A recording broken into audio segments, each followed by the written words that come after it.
Hello and welcome to another video from Midas Touch Toys, Games, Collectibles. And today we're looking at something that is now, I'd say quite old and has become quite rare and now incredibly collectible. We are looking at the 2008 release by Playmates from their Star Trek Insurrection series of 9-inch action figures. And these action figures were all released to tie in with the new Star Trek movie, which was entitled Insurrection. And that was the 9th film in the Star Trek franchise. And it was the 3rd film to feature the cast of The Next Generation, as the first 6 had featured just the original series.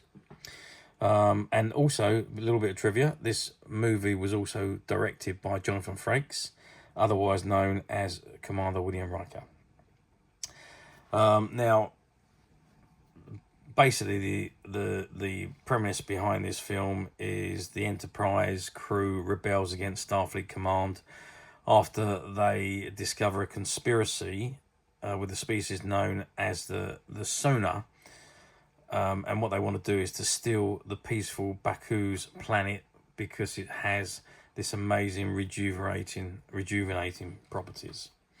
Okay, so the film starred all the regular crew: Patrick Stewart, Jonathan Frakes, Brent Spiner, Lever Burton, Michael Dorn, Gates McFadden, Marina Sirtis, and it ran for about 103 minutes, and it was released in December 1998. The actual budget for this movie was $70 million, and at the box office it only managed to earn 117.8 million. So not a terrific recuperation on that. That you usually expect to double or treble your outlay on a film, but unfortunately with this film it didn't do as well. I mean, I think it was a great story and a great movie, but it didn't do as well as First Contact or Generations. Anyway, I've diversed. Let's get back onto the item. This is the figure in front of us, and it is of Lieutenant Commander Data, as it says at the very top. And it is the Insurrection Collectors series, and this particular one is number 3812. And you can see you've got an image of, or you can see the figure of Data in the background. And you've got the Star Trek logo, Insurrection logo there, which is Picard, Data, and one of the aliens that are trying to steal the planet for its rejuvenating qualities. So the Sonar, they were called. So it's a Star Trek Insurrection, and you've got the Star Trek logo at the bottom, ages 4 and up, Playmates logo. You've got an image of the Enterprise E, and it says, warning, choking hazard, small parts not for children under 3 years.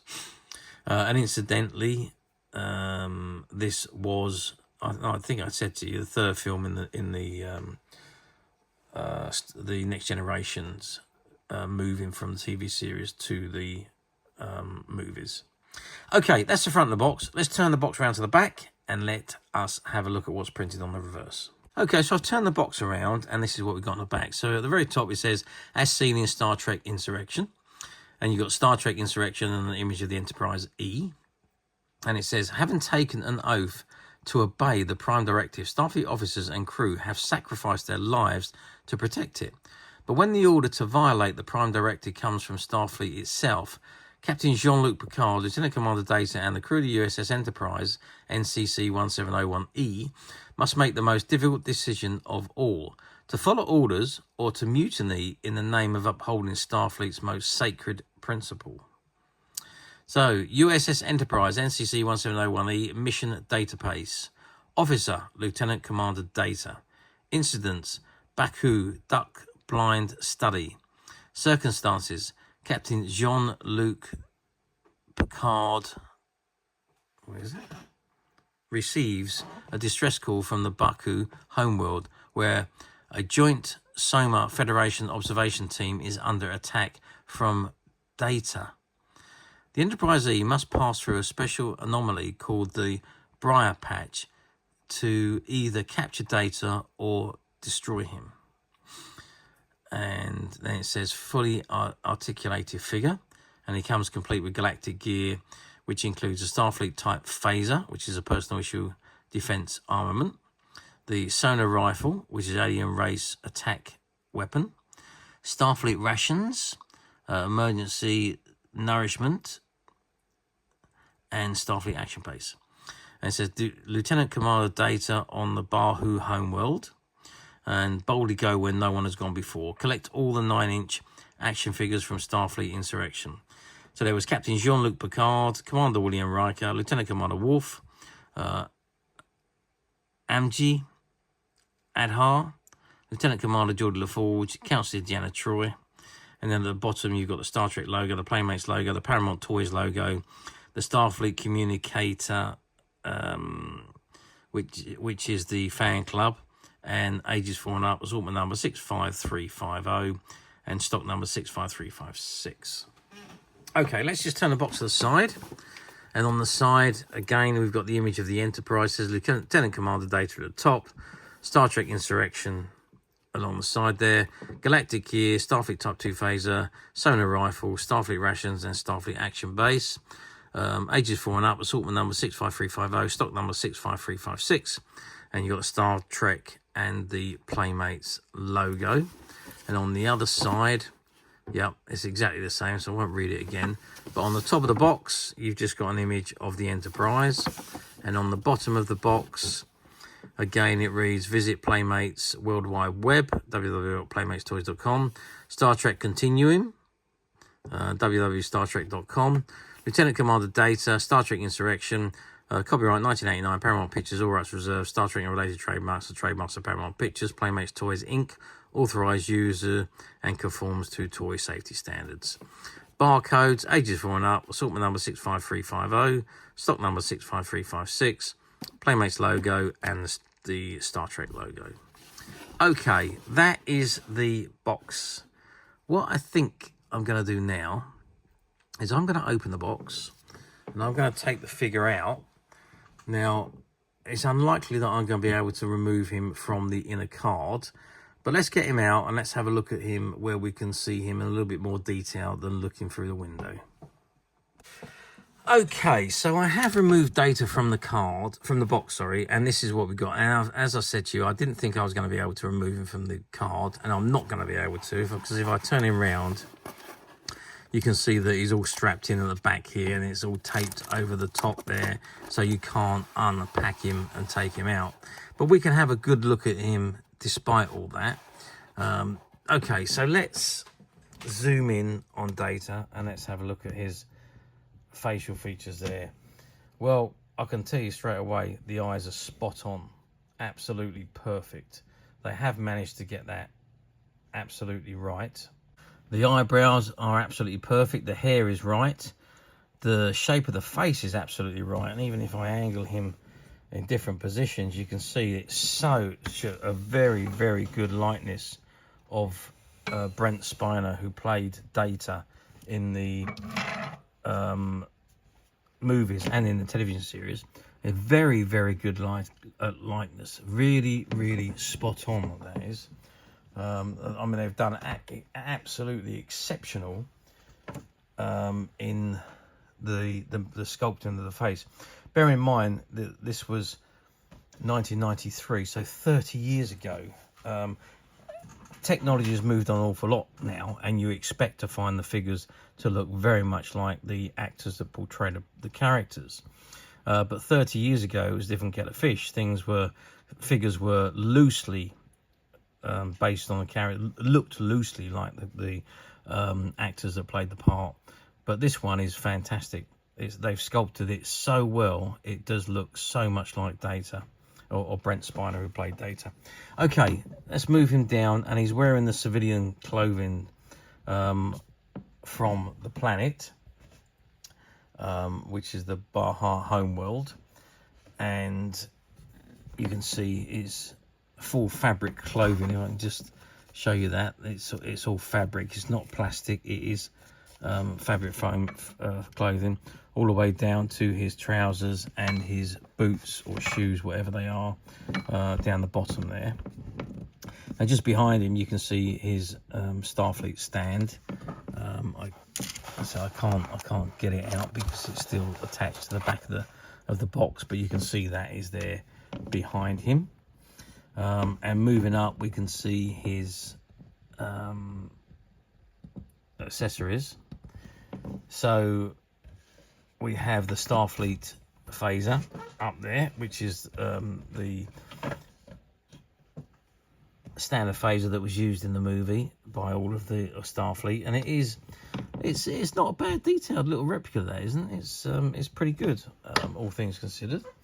And over this side, that is the sonar rifle, which is the Ba'Hu's rifle.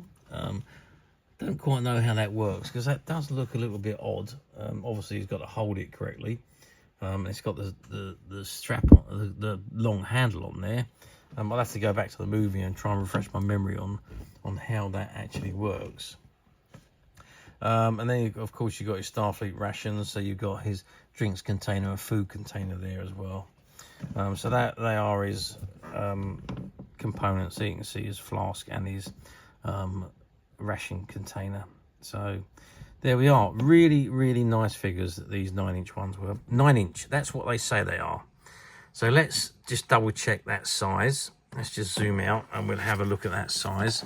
So 9-inch tall is what they say on the box. And that is exactly what he is, 9 inches tall. And let's convert that over to centimeters, and we're at 23 centimeters. Width-wise, we are looking at 12 centimeters wide with his hands in this position, and depth-wise, we're looking at about 4 centimeters deep. Now, he has got huge hands on this, and then they are quite solid hands. So they're not the ones that are quite supple and open and close. They're solid plastic hands, and the same on this one. I don't know why they made the hands looking so big, but they have done on these. But they are good to hold the all of the components with. So the phaser can be held easily.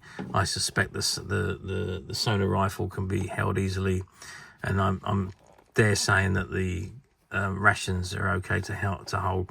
Just a little bit of disappointed that you can't turn the hands. That would be much better if you could. But the articulation, you do have the elbow, and the arm lifts at the top there. So you've got the 2 articulations on each arm. So the elbow and the shoulder.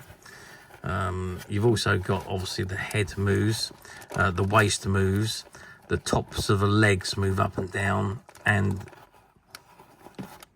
I was going to say the knee joints, but it doesn't appear.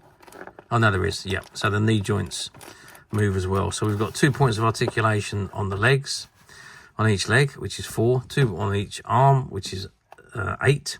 The waist is 9, and the head is 10. So 10 points of articulation on these figures, which is a little bit disappointing, really. But then it is a 30-year-old figure, so you know you can't expect too much from something that's 30 years old. If they're made today, you would expect them to be made with a lot more articulation than is on this particular figure. But I've got to say though, everything aside, despite the articulation, which is really the only disappointing thing about this figure, other than that, it's absolutely fantastic. I say I can't get over the likeness of Brent Spiner. It's very, very good. Really, really well made figure, and they are solid. These figures were made very solidly, so they don't fall to pieces very easily. If you want to break these figures, you really got to tug at them to break them. It doesn't happen easily like it does on some figures. So very good quality, a very good lightness, and so overall really, really good action figure. So that brings us to the point: how well did these figures do back in 1993? Well, surprisingly, they were a little bit disappointing in sales. Now, these were the 9-inch figures. They didn't release any of the usual 4-inch, 4.5-inch figures. They done 9-inch and they done 12-inch figures for Insurrection, which is a bit strange, really. Don't understand why they didn't do the. Well, I mean, when you got at First Contact and the figures were what they 7-inch ones that they did, 6-inch ones that they did on First Contact. So yeah, pretty amazed that they didn't do the same run of figures in Insurrection, even though obviously the film wasn't as well received as the previous two movies. Now, the previous two movies were absolute belters. This one was more like a double episode of Star Trek Next Generation, really. It was probably one of those stories that would have been better off on the small screen than on the large screen. I thought it was very good. The effects were very good, but it was just something lacking in that film. And I can't quite put my finger on what it was, but it didn't have the excitement and the thrill of Generations or First Contact. And you can tell that by the box office receipts. It wasn't anywhere near as good as the previous two movies. So as a result, I don't think these figures done very well at all. They certainly weren't around for very long on the toy shelves. I can remember when we had the shop, we took a batch of the 9-inch figures and a batch of the 12-inch figures, and we had them on stock for a long time. It wasn't like it was with the previous films where everyone was coming in and taking them off the shelf. Even the ships that were produced for Insurrection, I mean, I thought they were fantastic, but again, the sales for this particular film just seemed to have hit a low, if you like. We'd gone over the real merchandise that we'd had for Generations and for First Contact, and even prior to that for the television series, that were all the merchandise that was being produced was great. But by the time we got to Insurrection, I don't know what had happened, but it had all slowed down somewhat. Although Star Trek was still immensely popular. I think they should have done the smaller figures, the smaller plastic figures on these, because I think that they would have been a lot more successful than the 9-inch and the 12-inch figures. Okay, let's move forward now to 2024, which is where we are now. So we're 31 years ago. For 31 years on, we've moved on. Do these figures come up very often on platforms? They do occasionally come up on the platforms, not going to lie. You do see more of the 9-inch figures than you do of the 12-inch figures, that's for sure. But they don't come up overly that often. You do tend to see a few more of them loose rather than in the packaging. And finding them like this, completely sealed in the packaging, is quite a rare thing these days. I guess that's because of the quantities that were sold. I don't know what happened to all the old unsold stock, but there just doesn't seem to be massive amounts of these around. But then we are 31 years on from when they came out, so it's hardly surprising that they are quite difficult to come by these days. You think back to in the mid-90s, we were trying to find merchandise from the 60s and 70s from the original series of Star Trek, and it was almost impossible to find back then. So imagine now, even though we've got the platforms and the internet now, some of these items are still quite difficult to find in this condition. Well, I'm saying difficult to find. That you can always find the item you're looking for if you look hard enough and if you're not overly concerned about the condition. But condition for us is very important, and they have to be top-notch quality for us to have them and to market them. And of course, if you're buying on the internet, always be careful on the platforms that what you're ordering is what you think you're going to get, because a lot of them use stock images and they're not necessarily the item that you are ordering is what you're going to get.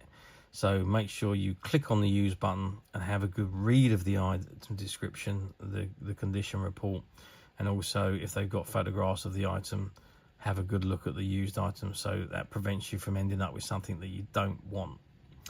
A whole host of rigmarole, if you ask me. However, you can avoid all that by coming straight to us at Midas Touch Toys, Games, Collectibles, where you'll be able to find this and many other vintage Star Trek items and many other vintage toys, games, and collectibles. Come to that. There's over 10,000 products currently available on the website for you to view and purchase at your leisure. And don't forget to hit the subscribe button, because we're uploading videos for every new item that goes into the website. There will be something for everybody, and I am absolutely positive that this is something that you're not going to want to miss, because we literally have thousands and thousands of new products which we're shooting videos for and uploading on a daily basis. So if there's something in particular you're looking for, something old that you've never been able to find, something quirky you might want to buy for a friend, or perhaps just something from your childhood that you'd like to own again to help you recuperate those long lost childhood memories, well, stay tuned, keep watching, because you never know the next item we upload could be that item you've been looking for. Okay, that is it for me on this particular item. I do hope you've enjoyed reviewing this wonderful Data action figure with me. Thank you for watching, and we'll see you in the next video. So bye for now.